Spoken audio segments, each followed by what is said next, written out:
विकसित भारत बनाने के लिए बड़े सुधारों की हो चुकी शुरुआत। भारत जापान बिजनेस फोरम में बोले पीएम मोदी।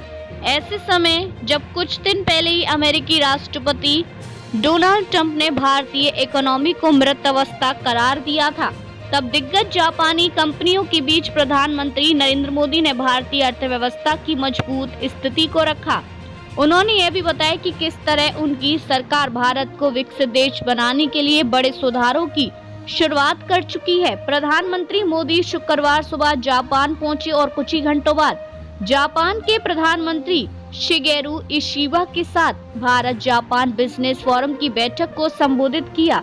मोदी ने जापानी कंपनियों को भारत को वैश्विक दक्षिण विकासशील व कम विकसित के देशों के लिए भारत को प्रवेश द्वार के तौर पर इस्तेमाल करने की पेशकश की और दोनों देशों के बीच रणनीति व आर्थिक साझेदारी को और मजबूत करने का आह्वान किया। प्रधानमंत्री मोदी ने हाल के महीनों में बड़े सुधार संबंधी कदमों को गिनाया और टैक्स व्यवस्था में होने वाले संभावित बदलावों का जिक्र किया।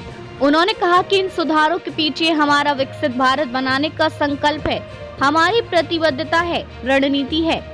उन्होंने भारत की आर्थिक स्थिरता, नीतिगत पारदर्शिता और तेज विकास पर जोर देते हुए कहा कि अब विश्व केवल भारत को देख नहीं रहा बल्कि भारत पर भरोसा कर रहा है। भारत जल्द ही विश्व की तीसरी सबसे बड़ी अर्थव्यवस्था बनने की राह पर है और वैश्विक विकास में 18% का योगदान दे रहा है।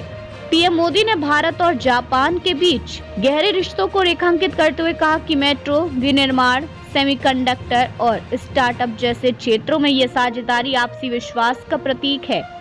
जापानी कंपनियों ने भारत में 40 अरब डॉलर से अधिक का निवेश किया है, जिसमें पिछले 2 वर्षों में 13 अरब डॉलर का निजी निवेश शामिल है।